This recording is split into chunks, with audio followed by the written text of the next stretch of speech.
de gloire. Ouvre ton cœur à Jésus. Laisse entrer le roi de gloire. Hâte-toi, ne tarde plus. Le psaume 57, versets 2 à 4.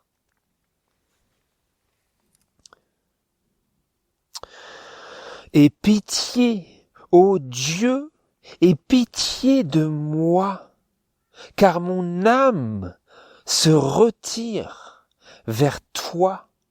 Je me réfugie sous l'ombre de tes ailes, jusqu'à ce que les calamités soient passées. Je crie au Dieu très haut, à Dieu qui accomplit son œuvre pour moi. Il enverra des cieux et me sauvera. Il rendra honteux celui qui me poursuit. Dieu enverra sa bonté et sa vérité. Dieu enverra sa bonté et sa vérité. Bonjour à tous, frères et sœurs, dans le Seigneur. Encore un autre sabbat, et aujourd'hui, il y a un sujet qui se présente à nous, qui est d'une importance toute particulière. Aujourd'hui, nous voulons établir le lien entre l'amour miséricordieux de Dieu et l'importance de la vérité. Si vous avez été à l'écoute, ne serait-ce que par notre lecture biblique, il se peut qu'il y ait quelque chose qui se soit déclenché en vous. Mais si ce n'est pas le cas, je m'en vais tenter par la grâce de Dieu de le déclencher en chacun de nous, à travers ces paroles que nous avons entendues et toutes les autres paroles qui sont contenues dans la parole de Dieu vis-à-vis de ce sujet, de l'importance de la vérité. Est-ce que la vérité est importante? Est-ce que la vérité, est-ce important pour nous de connaître la vérité? Et plus encore, la vérité dépend-elle de nos conceptions de la vérité ou la vérité est-elle indépendante de nos opinions? La vérité change-t-elle avec les années? Ou la vérité est-elle la même d'année en année, de siècle en siècle, de millénaire en millénaire? Ce sont des questions pour stimuler notre entendement, pour que, au fur et à mesure que nous avançons maintenant, que nous nous lançons dans cette étude d'aujourd'hui, nous aurons été préparés à recevoir des réponses. Que cela vienne en réponse à notre fort intérieur, aux interrogations de notre âme. Et donc, je vous pose la question, frères et sœurs, encore une fois, est-ce que la vérité est importante? C'est une question importante, n'est-ce pas, en elle-même? Parce qu'aujourd'hui, nous voyons ça et là, sans même aborder le sujet du christianisme moderne. Nous voyons ça et là, au sein des cercles qui professent la foi au message des trois anges, un élan d'aspiration à la vérité, mais un manque d'un message complet. Il y a un manque du message complet des trois anges. Nous allons aborder ces questions-là aujourd'hui. Je ne vais pas simplement affirmer de par moi-même, mais à travers la parole de Dieu et les écrits de l'esprit de prophétie, nous allons explorer qu'est-ce qu'il en est. et quelle est la réponse que Dieu nous donne. Pas qu'un homme nous donne, pas qu'un homme croit, pas qu'un homme suppose, mais que Dieu dit. Qu'est-ce que le Seigneur a dit sur le sujet? Et au sujet de la vérité, il y a quelque chose de très important qu'il nous faut comprendre. C'est la réalité vivante vis-à-vis de l'homme, qui commence à venir en réponse à cette question de l'importance de la vérité. Si vous vous tournez maintenant avec moi vers le passage de Jérémie, chapitre 10 et verset 23, vous voyez très clairement un aspect de cette réponse. Jérémie chapitre 10, verset 23. Éternel, je connais que la voix de l'homme ne dépend pas de lui et qu'il n'est pas au pouvoir de l'homme qui marche de bien diriger ses pas. Qu'avons-nous lu? Il n'est pas au pouvoir de l'homme qui marche de bien diriger ses pas. Donc l'homme peut marcher, oui, il peut avancer, mais il n'est pas dans son pouvoir de bien diriger ses pas. Il a la capacité d'avancer, mais ce n'est pas dans son pouvoir de bien diriger ses pas. C'est un fait extraordinaire et absolument impératif pour nous de comprendre cela. Je ne peux pas, ce n'est pas dans mon pouvoir, dans mon propre pouvoir, de bien diriger mes pas.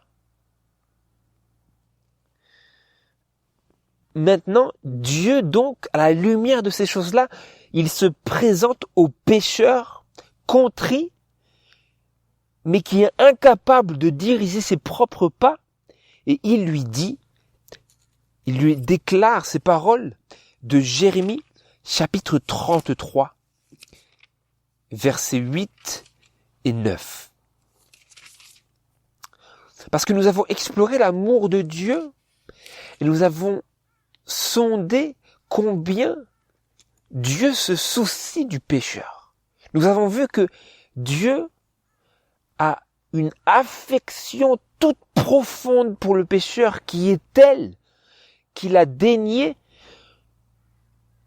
sacrifier Jésus, et Jésus a fait lui-même le sacrifice de lui-même, portant nos péchés et se chargeant en son corps et en son âme de nos iniquités, parce qu'il aime le pécheur, parce qu'il m'aime à un tel point qu'il ne se satisfait pas de dire « détruis-le, il est allé trop loin ». Non, il va jusqu'au plus bas fond de ma propre expérience et vient me chercher tel le berger sa brebis égarée.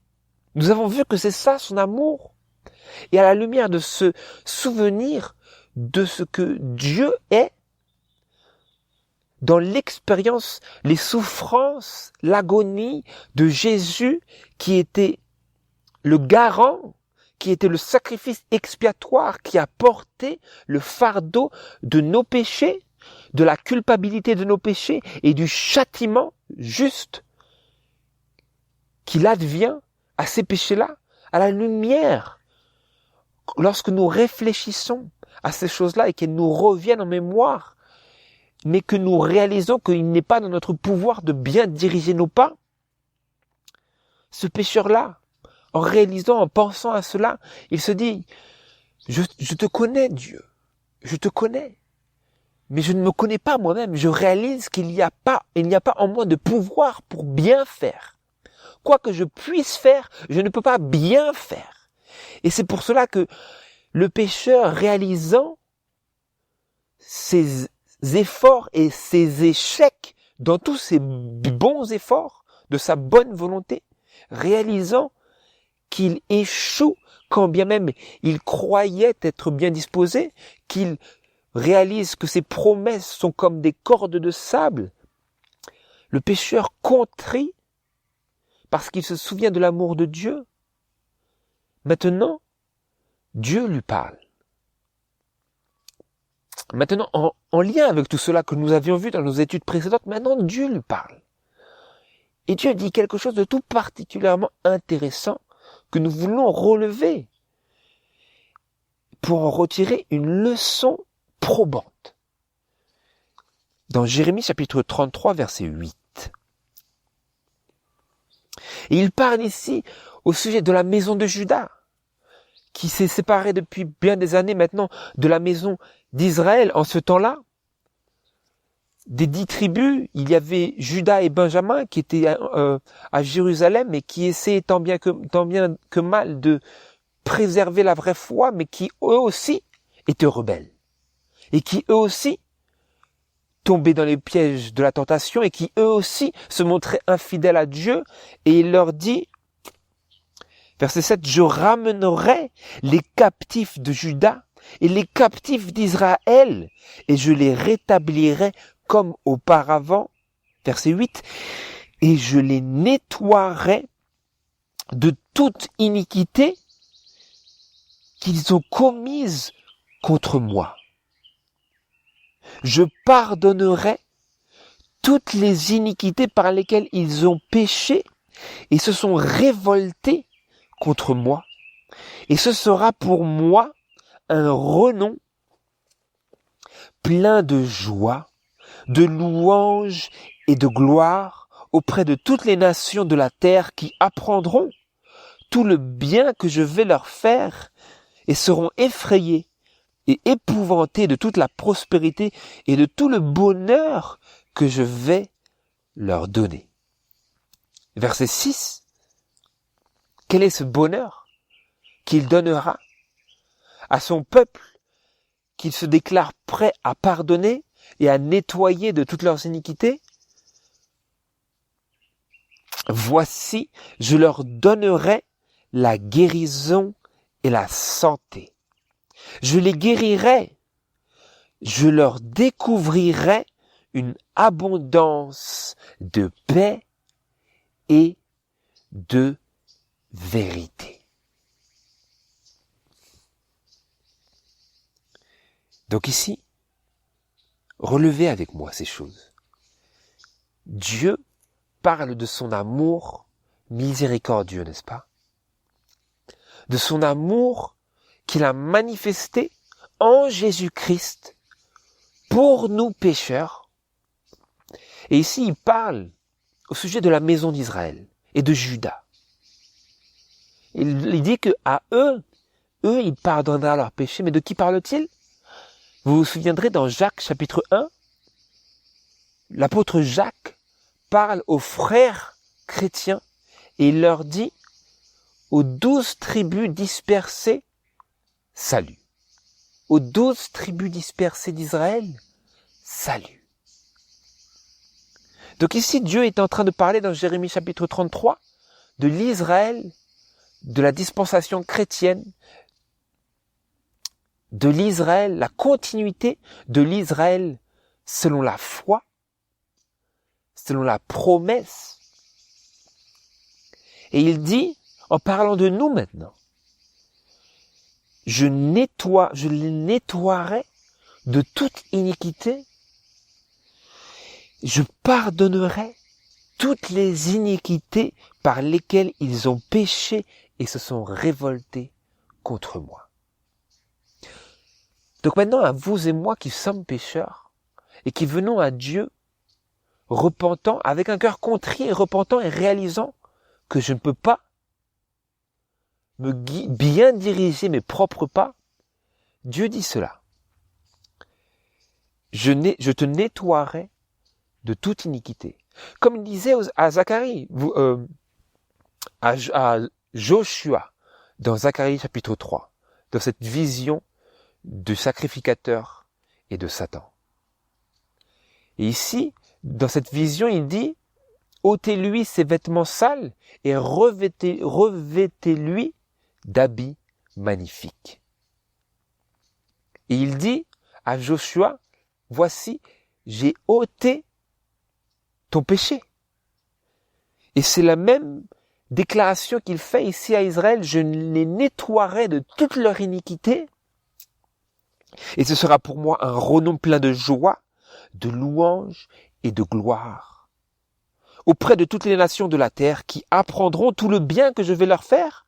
Quel bien il leur fera? De toute la prospérité et de tout le bonheur que je vais leur donner. Et qu'est-ce que c'est ce bonheur dont il parle? Cette prospérité à laquelle il fait allusion, verset 6. Voici, je leur donnerai la guérison et la santé. Je les guérirai. Je leur découvrirai une abondance de paix et de vérité. Une abondance de paix et de vérité. Il est en train de dire, voici ce que je vais leur faire quand ils reviendront à moi de tout leur cœur. Voici ce que je vais faire pour eux. Voici la prospérité que je vais leur accorder et le bonheur que je vais leur donner. Il dit, je leur donnerai la guérison et la santé et je les guérirai. Comment? Je leur découvrirai une abondance de paix et de quoi? Je leur découvrirai une abondance de paix et de vérité.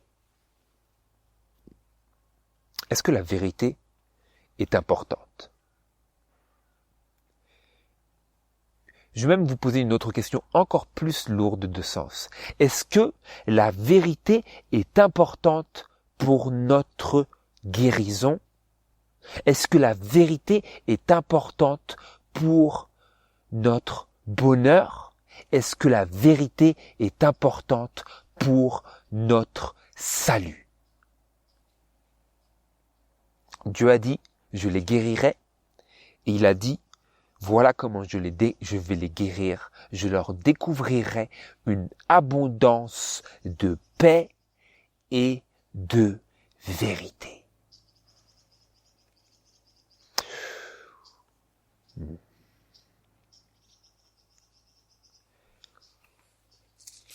Allez avec moi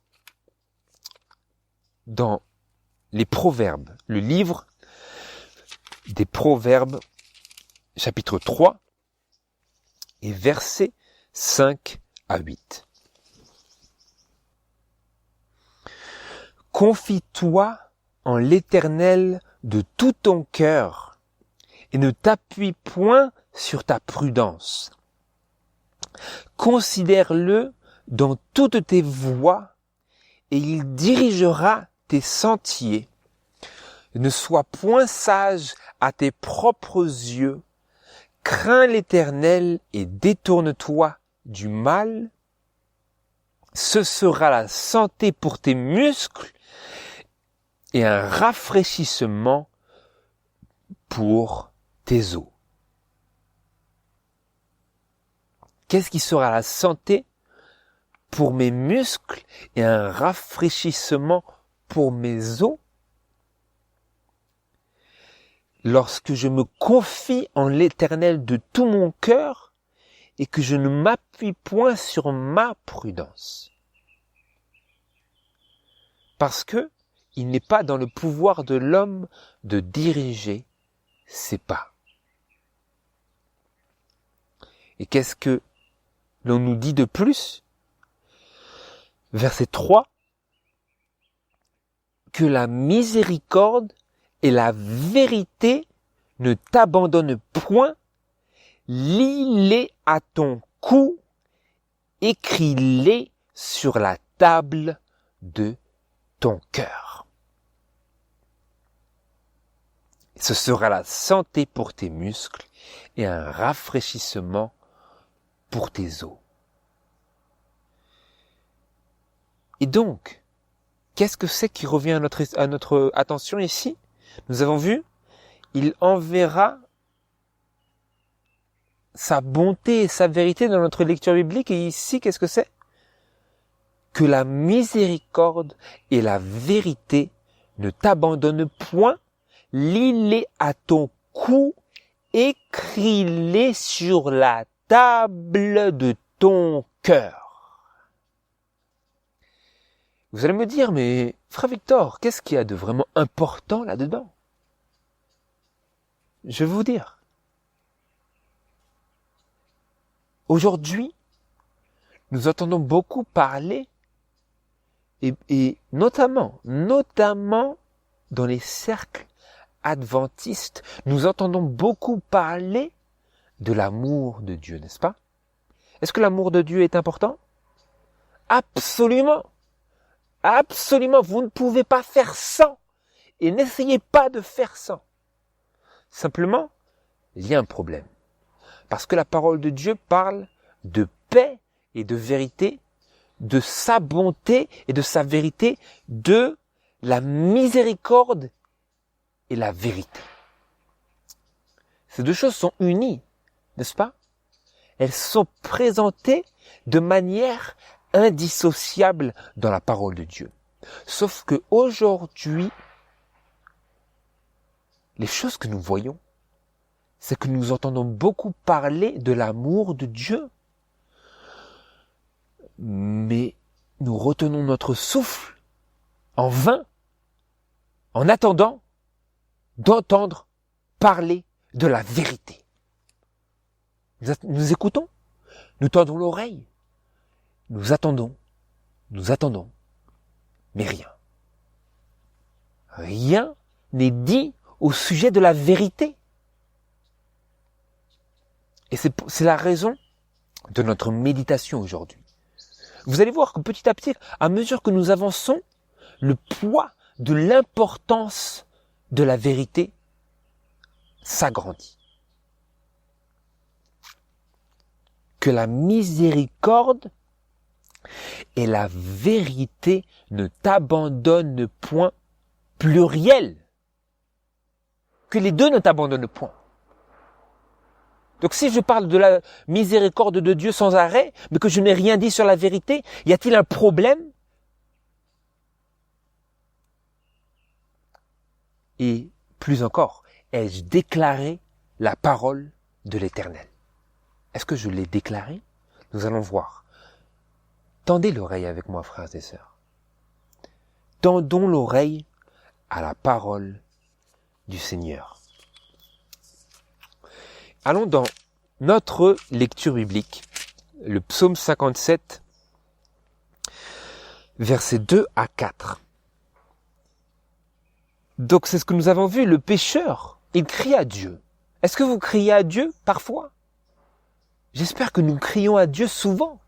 Et si nous ne crions pas à Dieu, cette étude est destinée à déclencher en nous le cri à Dieu. Parce que si nous ne crions pas à Dieu, cela veut dire que nous sommes suffisants. Et qu'est-ce que le témoin fidèle et véritable dit à la dernière église de la fin des temps, à l'église de Laodicée? Que lui dit-il? Tu dis que tu es riche, que tu t'es enrichi et que tu n'as besoin de rien. Mais telle n'est pas ta véritable condition. Donc être suffisant, c'est le pire des sorts qui puissent nous arriver, frères et sœurs. Et c'est pour cela qu'il nous faut permettre à l'Esprit de Dieu de nous rendre sensibles. Rendre sensible, cela veut dire que je me sentirai vulnérable. Si je me sens vulnérable, cela veut dire que je vais ressentir mon besoin de Dieu.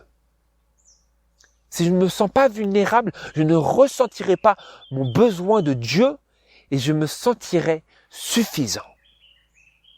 Vous comprenez l'importance de ces choses? C'est important de permettre à l'Esprit de Dieu de secouer. Pas de lever la muraille du pharisien et de dire « Boum, ça ne me concerne pas tout ça, tu continues de prêcher là ». Non, rien de tout cela. Laissez-la tomber, cette barrière.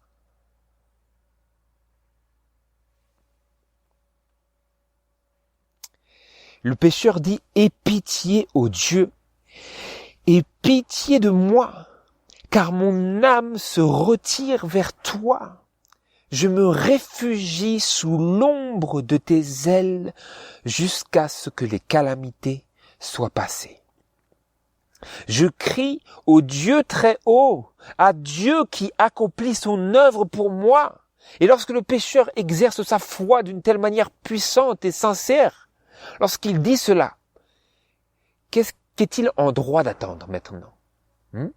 Qu'est-ce que le pécheur est maintenant en droit d'attendre de la part de Dieu en réponse à cette prière? En réponse à cette prière, « Aie pitié, ô Dieu, aie pitié de moi. Je me retire vers toi, je me réfugie sous l'ombre de tes ailes, jusqu'à ce que les calamités soient passées. Je crie au Dieu très haut, qui accomplit son œuvre pour moi. » Donc, il accomplit son œuvre pour moi. Qu'est-ce que le pécheur est en droit d'attendre en réponse à cette prière? Il enverra des cieux et me sauvera. Il rendra honteux celui qui me poursuit. Dieu enverra sa bonté et sa vérité. Qu'est-ce que le pécheur est en droit d'attendre de la part de Dieu en réponse à cette prière d'invocation, de supplication pour son aide, son amour, son pardon? Dieu enverra des cieux et me sauvera. Comment? Dieu enverra sa bonté et sa vérité. Est-ce que Dieu va faire quelque chose de manière à invoquer les capacités de notre intelligence pour nous sauver maintenant? Dieu va envoyer des cieux et me sauver. Et donc, aujourd'hui, le christianisme moderne va répondre à cela. Mais alléluia, il va faire quelque chose de magique, il va faire quelque chose de miraculeux. Mais qu'est-ce qui est écrit? Dieu enverra sa bonté et sa vérité. Donc c'est une chose, il envoie sa bonté en réponse à mon cri pour son amour. Il enverra sa bonté. Celui qui, si nous confessons nos fautes, il est fidèle pour nous pardonner nos péchés et nous purifier de toute iniquité. Il enverra sa bonté. Sa bonté ne faille pas. Son amour persévère et persiste. Mais quoi d'autre? Quoi d'autre? Qu'enverra-t-il avec sa bonté? Sa vérité. Ah, et donc si Dieu envoie des cieux pour me sauver et qu'il envoie la vérité, y a-t-il une activité et dans laquelle il m'incombe de m'engager maintenant? Et vous voyez, ce n'est pas quelque chose de passif. Il y a quelque chose, pas simplement d'actif, mais quelque chose qui nécessite l'activité de mon intelligence spirituelle. Est-ce que la vérité est importante? Et maintenant, à la lumière de toutes ces choses, frères et sœurs, nous avons vu que Dieu se propose en réponse à nos prières contrites, à nos prières de repentance, à nos supplications adressées à lui. Nous avons vu que Dieu se propose d'envoyer sa bonté et sa vérité, de nous découvrir une abondance de paix et de vérité. Mais aujourd'hui, il est une condition de choses dans le monde qui va directement dans le sens inverse de cette activité exercée par Dieu lui-même et les saints anges et le Saint-Esprit. Par Jésus-Christ. On la trouve exprimée dans 2 Timothée, chapitre 4. 2 Timothée, chapitre 4, et versets 3 à 4. Où ici l'apôtre Paul déclare à Timothée en disant ceci. Car il viendra un temps où les hommes ne souffriront point la saine doctrine, mais où, désireux d'entendre des choses agréables, ils s'amasseront des docteurs selon leur convoitise et fermeront l'oreille à la vérité et se tourneront vers des fables.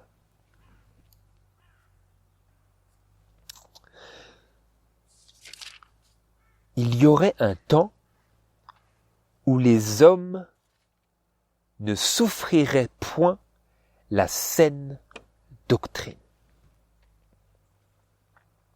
mais où, désireux d'entendre des choses agréables, ils s'amasseraient des docteurs selon leur convoitise et fermeraient l'oreille à la vérité et se tourneraient vers des fables.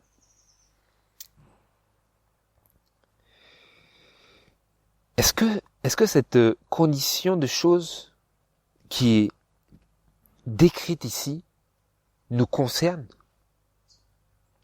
L'esprit de prophétie nous dit que ce temps est venu. Ce temps était venu déjà en 1888, telle était déjà la réalité.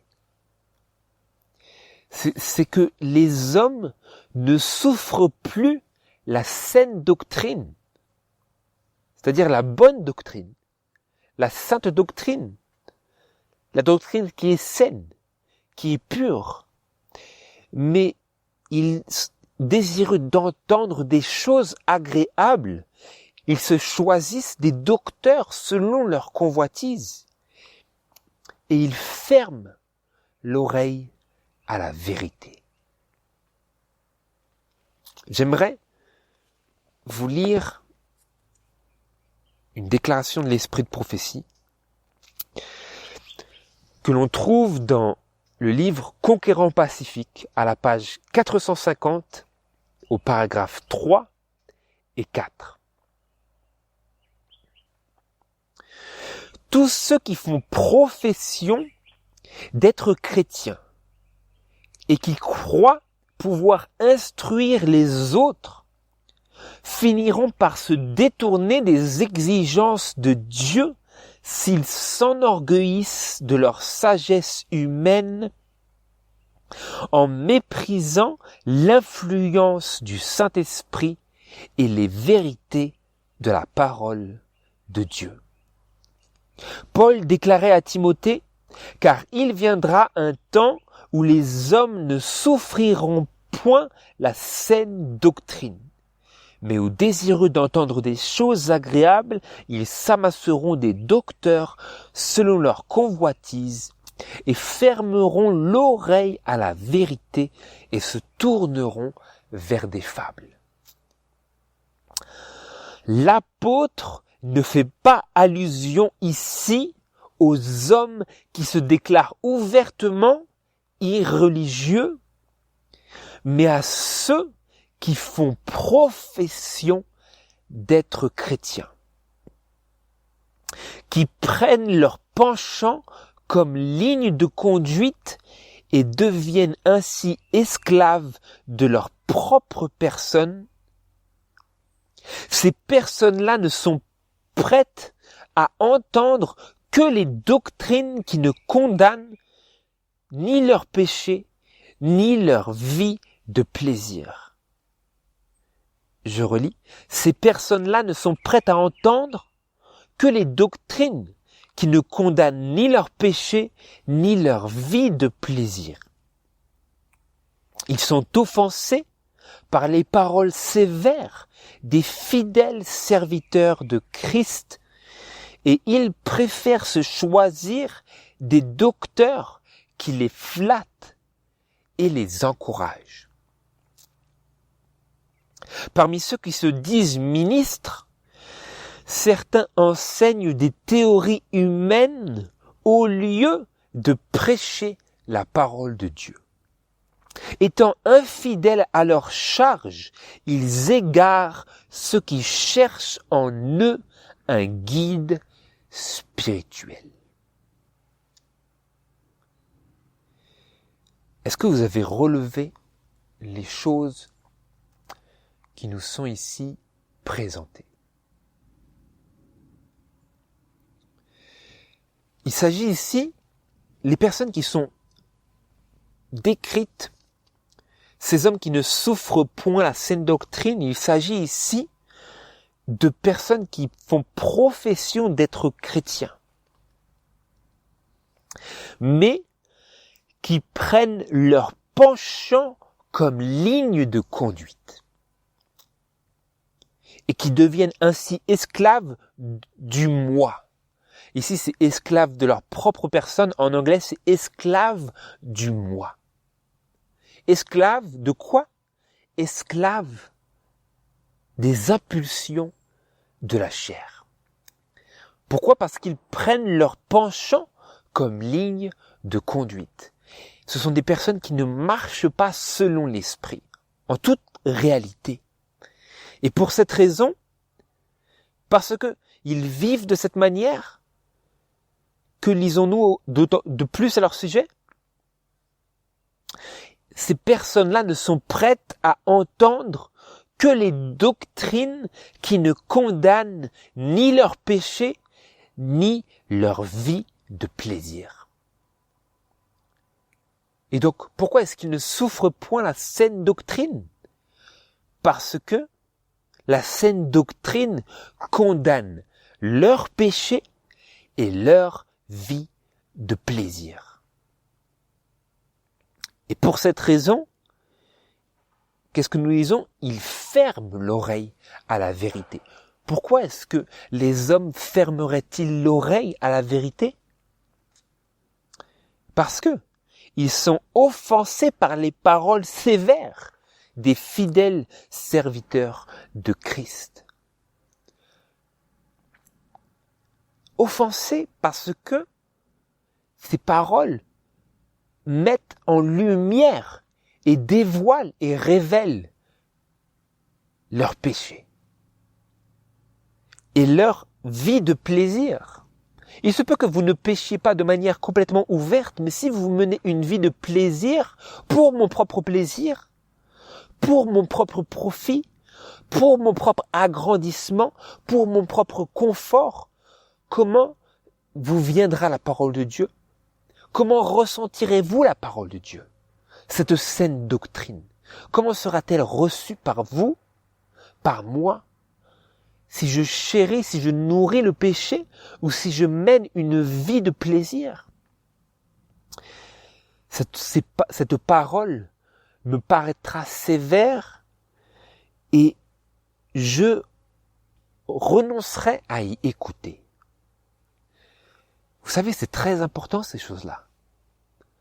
Parce que voilà une chose que Dieu a ordonné de donner à son peuple pour les purifier. Rappelez-vous de ce qu'il y avait écrit dans Jérémie chapitre 33. Je leur découvrirai une abondance de paix et de vérité. Seulement, la vérité vient à un prix.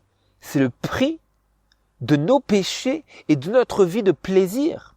Donc, si je veux vraiment que Dieu me pardonne, que Dieu me donne ce bonheur-là dont il est question, me rende prospère, il s'agit de m'envoyer sa bonté et sa vérité.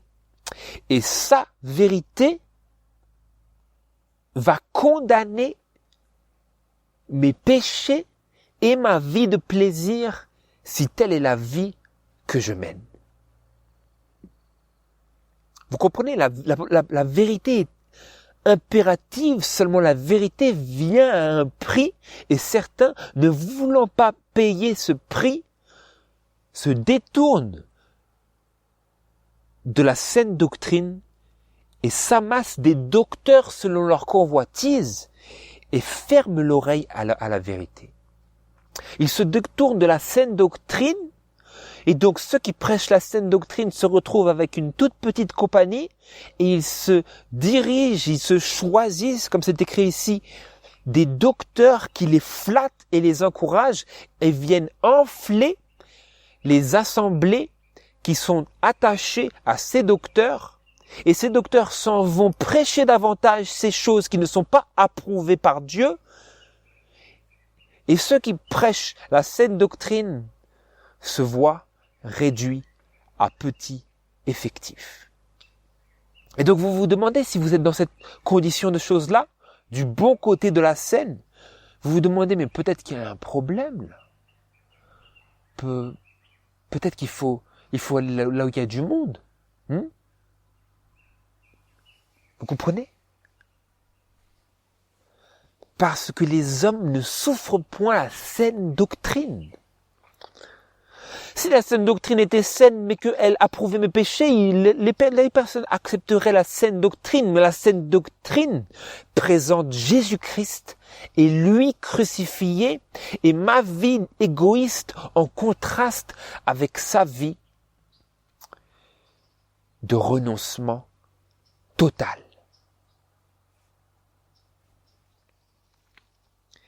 Nous avons lu juste au début, c'est très très important. Relevez cela avec moi, je vous en prie.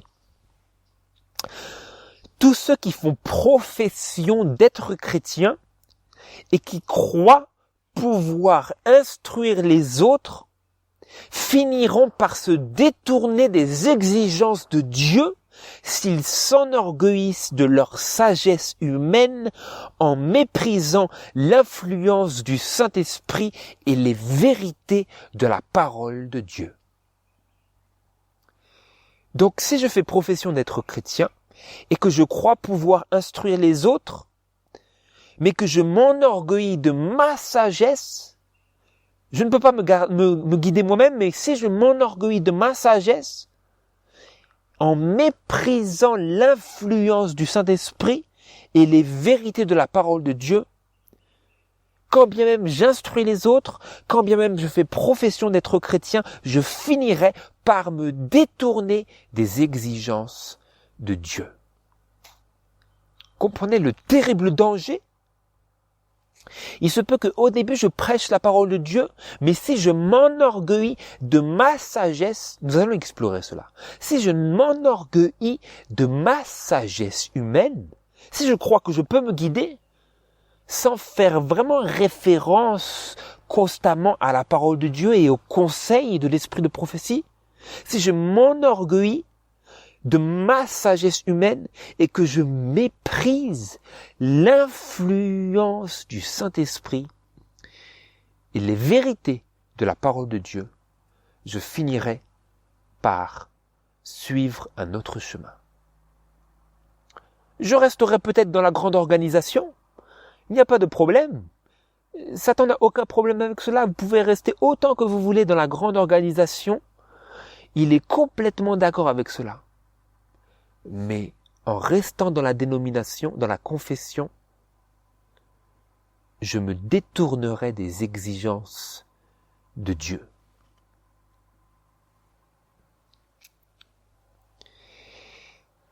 Comme nous lisions, parmi ceux qui se disent ministres, certains enseignent des théories humaines au lieu de prêcher la parole de Dieu.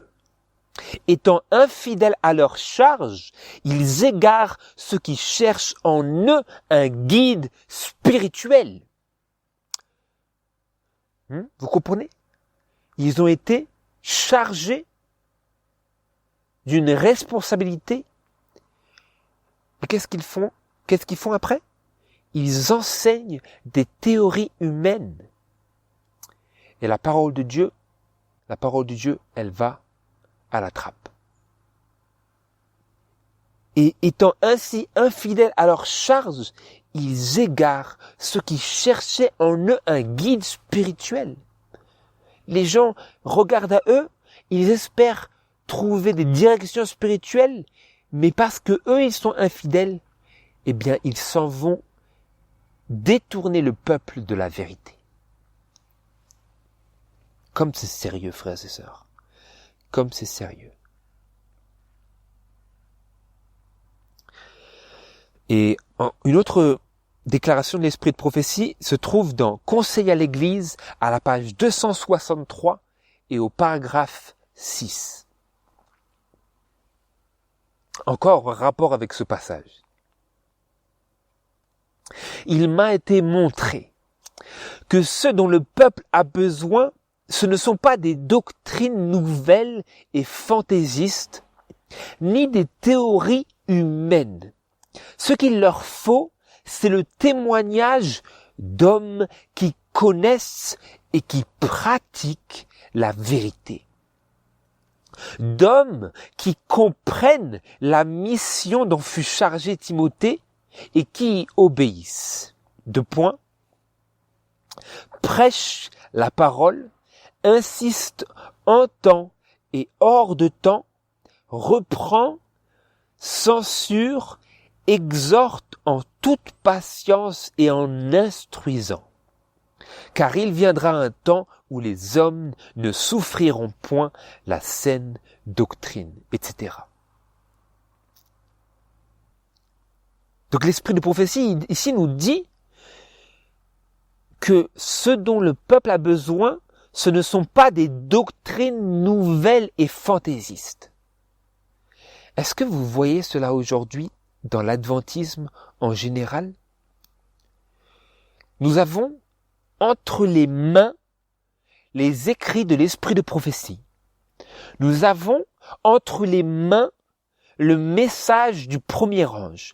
Nous avons entre les mains la spiritualité du message du deuxième ange. Nous avons entre les mains les avertissements solennels nous concernant nous-mêmes du message du troisième ange, et devant nous les derniers événements apocalyptiques de la fin des temps qui s'annoncent à la fois par la parole et par le déroulement politique et international, mais des personnes pensent que ce dont le peuple a besoin maintenant, ce sont des idées, des présentations nouvelles et fantaisistes. Des doctrines nouvelles et fantaisistes. Des théories humaines. Vous comprenez le dilemme maintenant? Nous avons vu que la vérité est importante. Nous avons vu que Dieu a ordonné que sa vérité fasse partie intégrante du salut. Simplement maintenant, en ces derniers jours, nous sommes à la fin, au bout du 4e ange d'Apocalypse chapitre 18. Maintenant, des efforts sont faits de part et d'autre pour présenter non pas la nourriture en temps convenable, mais de nouvelles doctrines. Et des doctrines fantaisistes.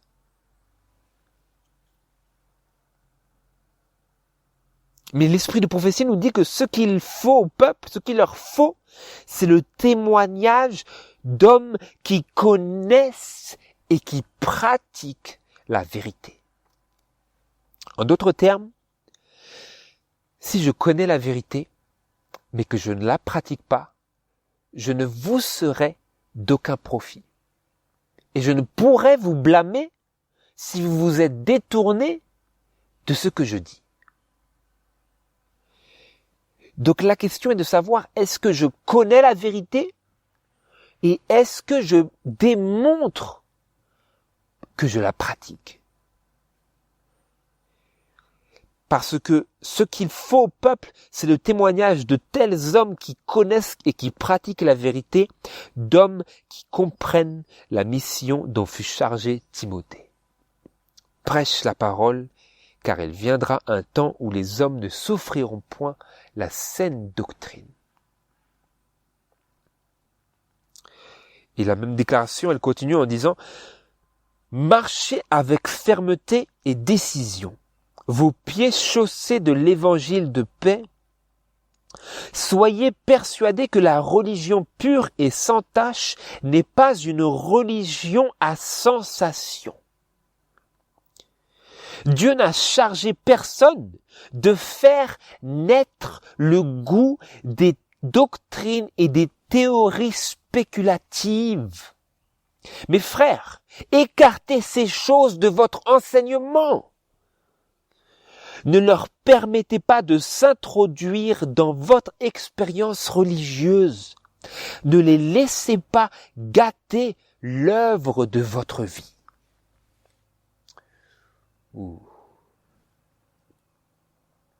Qu'est-ce qu'elle dit ici? Écartez ces choses de votre enseignement. Écartez-les. Sortez-les de votre enseignement, ce goût pour les doctrines et les théories spéculatives. Est-ce que vous voyez cela? Est-ce que vous discernez cela de vos propres yeux aujourd'hui, dans les cercles adventistes? De tous bords, je vois de mes propres yeux ce fait exact et précis. Que les personnes qui pensent que Dieu les a appelés à enseigner, ils présentent au peuple et ils font naître dans le peuple le goût des doctrines et des théories spéculatives, et en même temps, ils leur dérobent le goût pour la vérité présente.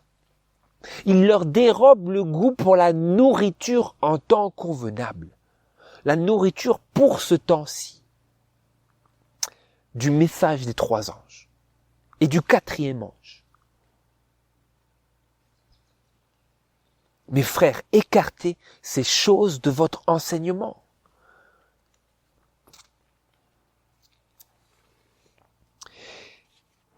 Et donc nous avons vu que c'est là la condition actuelle du monde chrétien.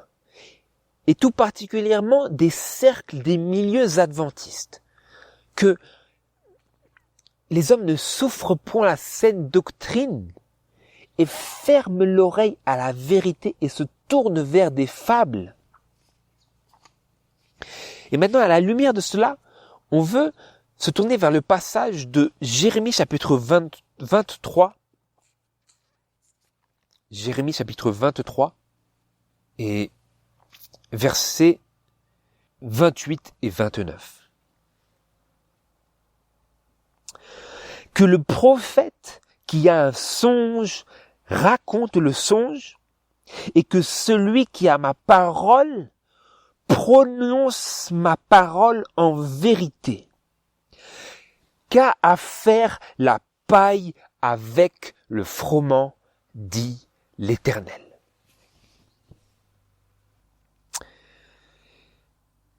Qu'a à faire la paille avec le froment, dit l'Éternel. Ma parole n'est-elle pas comme un feu, dit l'Éternel, et comme un marteau qui brise le roc. C'est pourquoi voici, dit l'Éternel, j'en veux aux prophètes qui se dérobent mes paroles l'un à l'autre. Voici, dit l'Éternel, j'en veux aux prophètes qui parlent d'eux-mêmes et qui disent « Il a dit ». Vous comprenez ce que ça veut dire maintenant? Dieu dit ici qu'a à faire la paille avec le froment. Parce que ici, vous aviez ces prophètes qui disaient qu'ils prophétisaient au nom de Dieu, mais qui disaient des choses qu'il ne leur avait pas donné à déclarer. Parce que si vous lisez au verset 25, il dit « J'ai entendu ce que disent ces prophètes, qui prophétisent le mensonge en mon nom en disant « J'ai eu un songe, j'ai eu un songe. Jusqu'à quand ont-ils la pensée ces prophètes qui prophétisent le mensonge, prophètes de la tromperie de leur cœur, ont-ils le projet de faire oublier mon nom à mon peuple par les songes que chacun d'eux raconte à son prochain, comme leurs pères ont oublié mon nom pour Baal?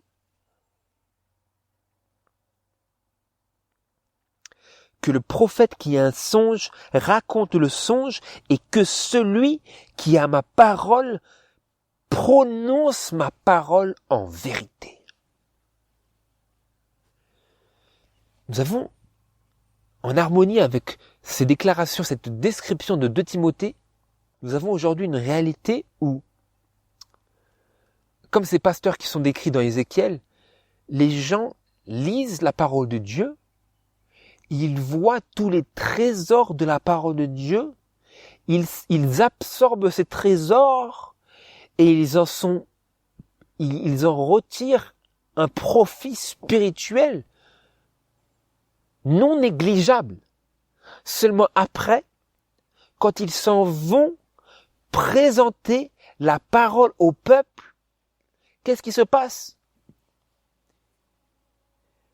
Au lieu de prononcer sa parole en vérité, ils prononcent leur propre parole.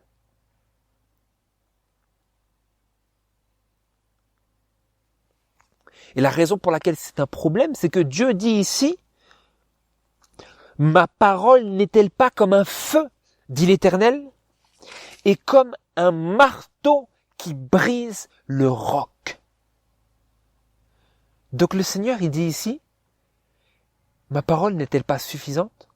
Ma parole n'est-elle pas comme un feu, comme un marteau qui brise le roc? Ma parole ne fera-t-elle pas ce que vous cherchez à faire avec vos propres paroles? »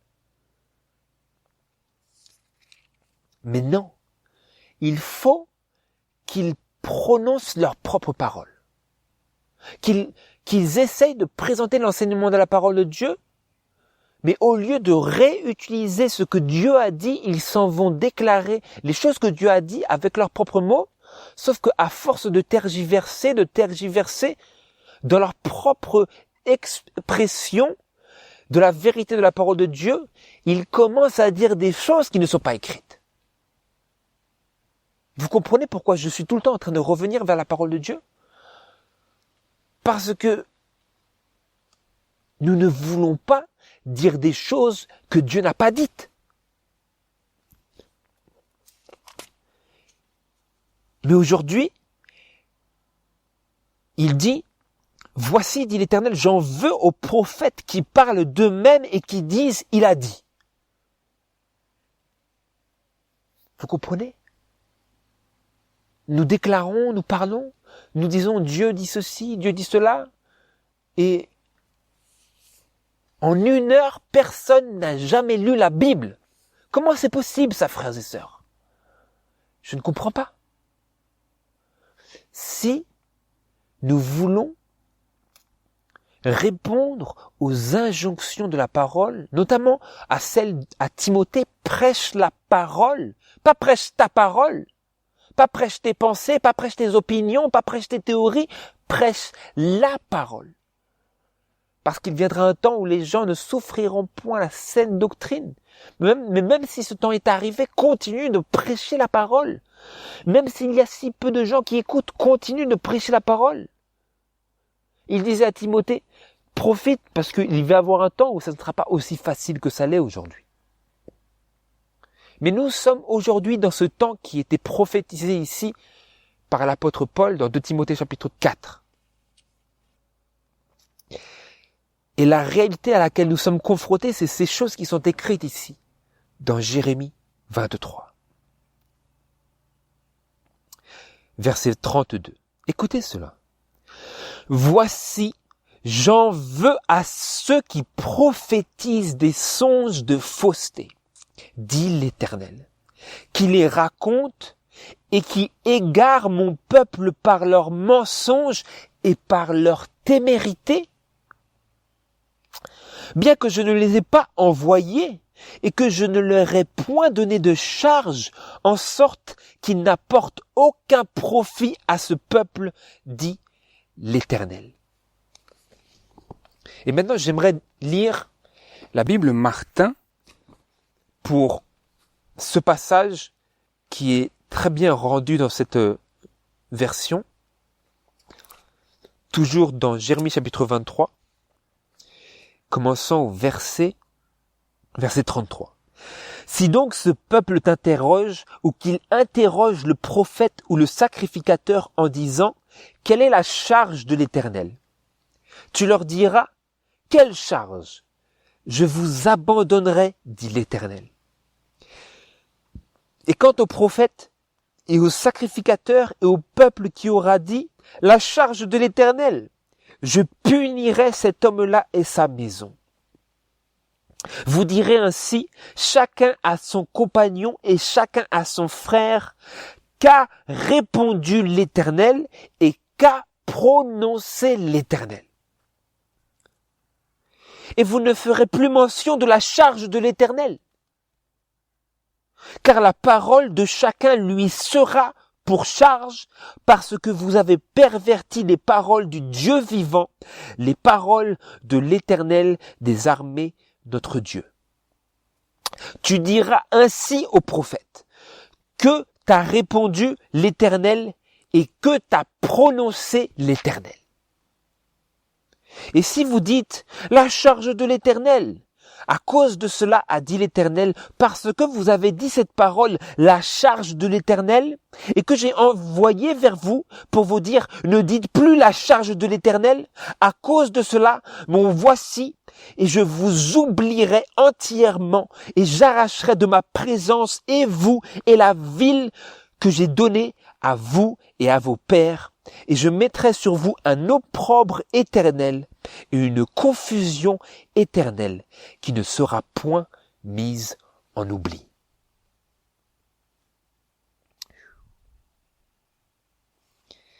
Est-ce que vous comprenez ce qu'on a lu ici ? C'est très important que l'on discerne vraiment le sens des paroles. Dans la Bible Osterwald, il y a écrit, pour la charte de l'Éternel, il y a écrit quelle est la menace de l'Éternel. Parce que au temps de Jérémie, les Juifs en avaient assez d'entendre Jérémie sans cesse répandre sur eux la condamnation de Dieu. Et ils ont dit, bon, qu'est-ce que c'est maintenant la charge de l'Éternel encore une fois ? Parce que le même mot, charge ici, en hébreu, cela veut dire à la fois une prophétie et à la fois un fardeau. Et donc il jouait sur les mots. Il disait, quelle est la prophétie, quel est le fardeau de l'Éternel ? Dans la Bible Sassi, c'est traduit par quel est le fardeau de l'Éternel. Dans la Bible Osterwald, c'est la menace de l'Éternel. Et dans la Bible Darby, de la même manière que dans la King James, c'est la charge de l'Éternel. Parce que la charge, c'est directement lié aussi à ce dont le prophète est chargé. Dieu le charge d'une mission, Dieu le charge d'une parole, Dieu lui confie un message. Et donc il y avait ce ton de moquerie et d'insulte dans ces personnes qui disaient « Quelle est la menace de l'Éternel ? Quelle est sa charge ? Quelle est sa prophétie ? Quel est son oracle ?» Mais il y a aussi un autre aspect qui est absolument important ici, c'est que vous avez aujourd'hui des personnes qui disent « Le Seigneur m'a chargé de cela » ou « Je vois que le Seigneur m'a donné cette responsabilité » ou « Je discerne dans la parole de Dieu ceci, cela ». Mais Dieu dit « Je ne les ai pas envoyés ». Il dit voilà, « Voici j'en veux » verset 32. Voici, j'en veux à ceux qui prophétisent des songes de fausseté, dit l'Éternel, et qui les récitent et font égarer mon peuple par leurs mensonges et par leur témérité, quoique je ne les ai point envoyés et que je ne leur ai point donné de charge, C'est pourquoi ils ne profiteront de rien à ce peuple, dit l'Éternel. Ils n'apportent aucun profit à ce peuple, comme c'est écrit dans Osterwald. Ils n'apportent aucun profit. Vous voyez, lorsque nous présentons la parole de Dieu, il faut que nous profitions au peuple.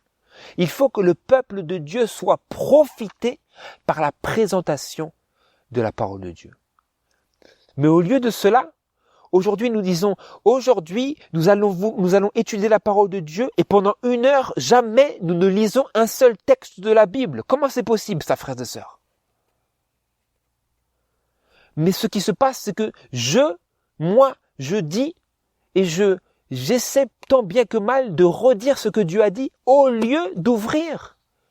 Ouvrons. Juste ouvrir la parole de Dieu. On peut faire cela.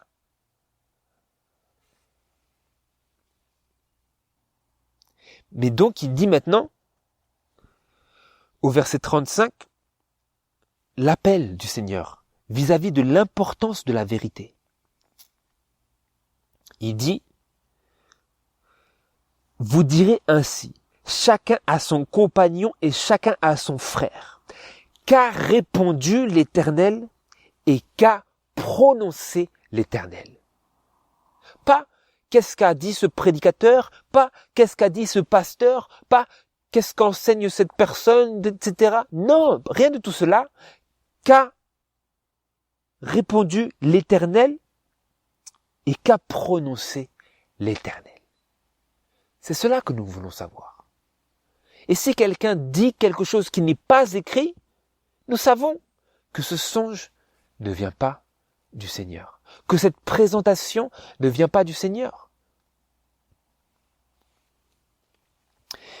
Et donc les faux prophètes qui prétendent avoir reçu une charge de Dieu, mais qui ne déclarent pas sa parole, ou qui ne la présentent qu'en partie et donnent ainsi de la paille au peuple de Dieu, sont ici dénoncés. De la paille, n'est-ce pas? Ce que nous avions lu. Qu'est-ce que c'était? Il dit que celui qui a ma parole prononce ma parole en vérité, qu'a à faire la paille avec le froment, dit l'Éternel. Très intéressant. Ici, il met 2 choses en contraste l'une avec l'autre. Qu'a à faire la paille avec le froment.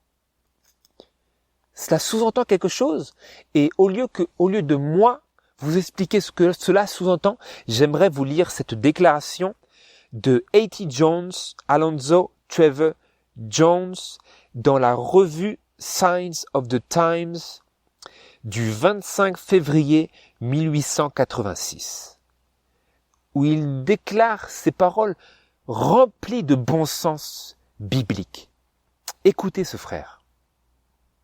Il dit, la parole de l'homme, c'est la paille. La parole de Dieu, c'est le froment. Donnez au peuple la parole de Dieu, le froment, et ils auront du pain. Ils auront de quoi manger. Mais donnez-leur les paroles des hommes et assurément ils ont de la paille. De la paille. Qu'est-ce que nous donnons au peuple de Dieu?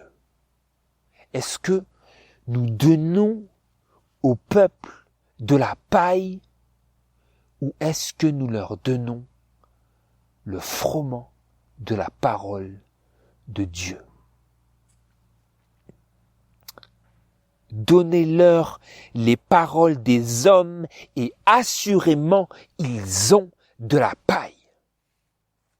Donc si je vais écoutez-moi frères et sœurs, si je m'en vais maintenant écouter des heures durant les paroles des hommes et que ces paroles ne sont pas soutenues, ne sont pas fortifiées, ne sont pas maintenues par la parole de Dieu, mais que ces paroles sont des raisonnements charnels ou de ma propre sagesse humaine, est-ce que ces choses vont me profiter?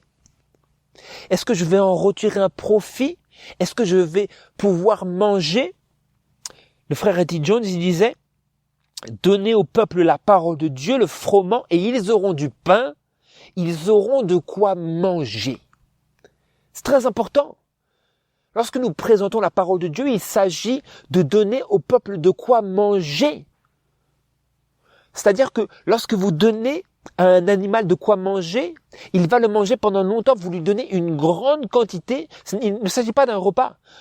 Pour les animaux, du moins pour une brebis, si vous leur donnez à manger de la pâture, ils vont la manger, encore et encore, ils vont se nourrir pendant des heures et des jours durant. Vous comprenez?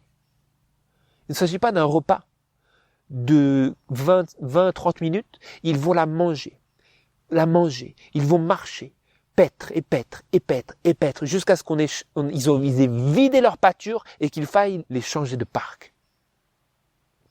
Et c'est la même chose dont nous avons besoin en tant qu'enfants de Dieu, qui avons besoin d'être guidés par Dieu et qui n'avons pas en nous-mêmes le pouvoir de diriger nos propres pas. Nous avons besoin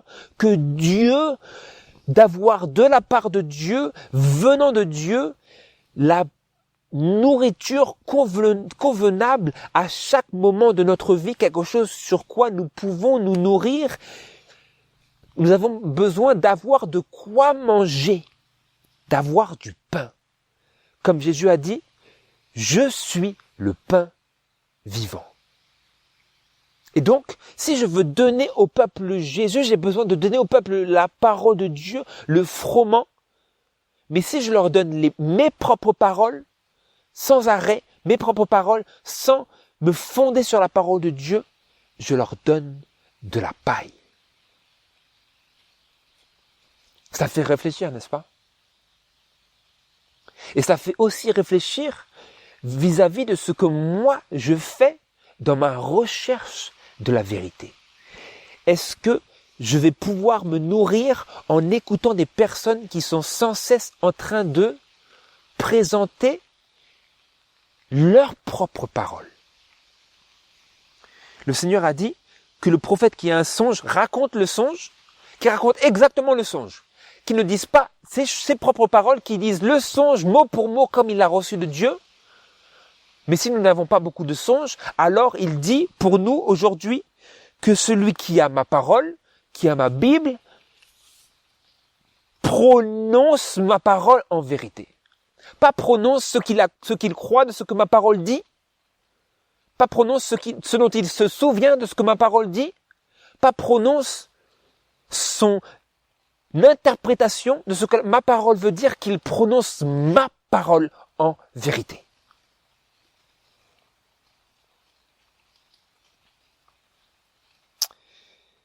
Oui.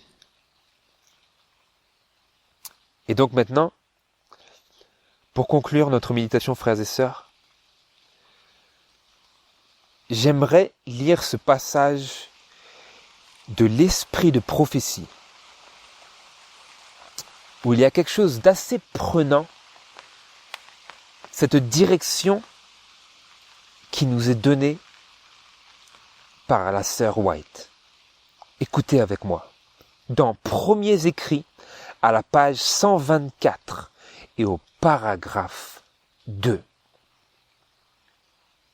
elle dit: les différents groupes qui professent des croyances adventistes possèdent chacun une parcelle de vérité.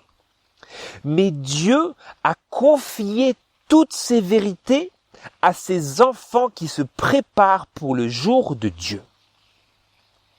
Il leur a aussi donné certaines vérités qu'aucun de ces groupes ne connaît et encore moins ne comprend. Ce sont des choses qui sont scellées pour eux, mais que le Seigneur a révélées à ceux qui sont prêts à voir et à comprendre. Si Dieu a quelques nouvelles lumières à communiquer, il en donnera l'intelligence à ses élus sans qu'ils aient besoin d'en demander l'explication aux hommes qui sont dans les ténèbres de l'erreur. Il m'a été montré combien ceux qui croient avoir le dernier message de miséricorde ont besoin d'être séparés de ceux qui chaque jour adoptent de nouvelles erreurs. J'ai vu que ni jeunes ni vieux ne devaient assister à leur réunion, car ce serait mal faire que de les encourager alors qu'ils distillent des erreurs qui sont un venin mortel à l'âme et enseignent des doctrines qui sont des commandements d'hommes. L'influence de telles réunions n'est pas bonne. Si le Seigneur nous a fait sortir des ténèbres de l'erreur, il nous faut rester fermes dans la liberté qu'il nous a acquise et nous réjouir dans la vérité. Nous encourons le déplaisir de Dieu si nous allons écouter l'erreur sans y être obligés, car à moins qu'il ne nous envoie à ces réunions où l'erreur est inculquée, par la force de la volonté, il ne nous gardera pas. Les anges cessent de veiller sur nous et nous sommes à la merci de l'ennemi dans les ténèbres, affaiblis par sa puissance et celle de ses mauvais anges. La lumière qui nous entoure est contaminée par les ténèbres. J'ai vu que nous n'avions pas de temps à perdre en écoutant des fables. Nos esprits ne doivent pas être ainsi distraits, mais ils devraient être occupés par la vérité présente. Il nous faut rechercher la sagesse afin de pouvoir obtenir plus de connaissances en ce qui concerne notre position et, avec douceur, donner les raisons de notre espérance d'après les Écritures. Tant que de fausses doctrines et des erreurs dangereuses occupent notre esprit, nous ne pouvons approfondir la vérité qui doit préparer la maison d'Israël à subsister au jour de l'Éternel. Voilà, nous n'avons pas de temps à perdre en écoutant des fables, encore moins en les enseignant. Et donc, si nous voulons être préparés au jour de Dieu, il faut que nos esprits ne soient pas ainsi distraits par la contemplation de ces erreurs et en écoutant ces fables, mais il faut que nos esprits soient occupés par la vérité présente. Et cela, frères et sœurs, ça va nécessiter de notre part que nous restions fermes dans la liberté que Dieu nous a acquise et que nous nous réjouissions dans la vérité. Et j'ai vu à travers ma propre expérience que pour nous réjouir dans la vérité, nous ne pouvons le faire que si nous nous détournons des fables et des erreurs, de ces enseignements qui semblent agréables à notre intelligence, mais qui à la fin, nous réalisons, n'étaient que de la paille, n'étaient que des paroles des hommes. C'est vraiment impératif que nous réalisions l'importance de la vérité et que réalisant ainsi l'importance de cette vérité, nous tournions nos pas là où le Seigneur dirige nos pas. Comme nous avions lu dans Proverbes chapitre 3, « Confie-toi en l'Éternel, ne te fie pas en ta propre sagesse, mais suis-le là où il te guide. » Et il a dit, « Je leur découvrirai une abondance de paix et de vérité. Il enverra sa bonté et sa vérité pour nous sauver. » Et donc, par la grâce de Dieu, c'est ce que, à travers ce message, il désire faire, c'est nous sauver et nous étreindre dans sa bonté, son amour et sa vérité.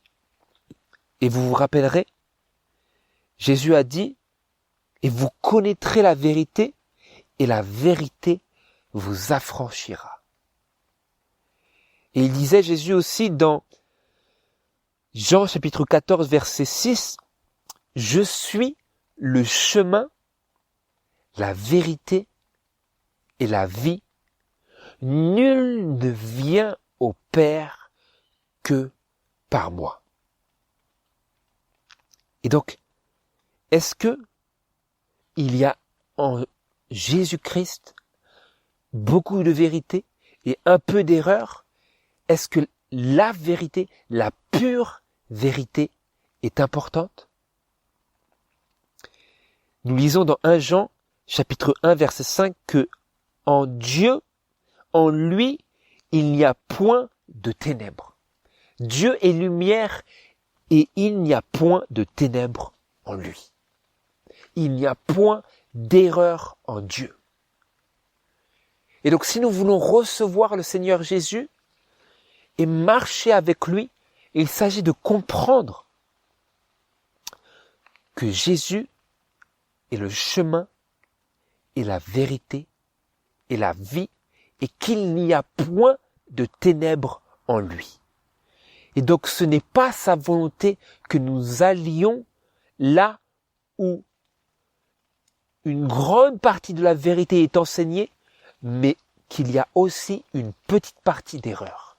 Parce que rappelez-vous, un petit peu de levain fait lever toute la pâte.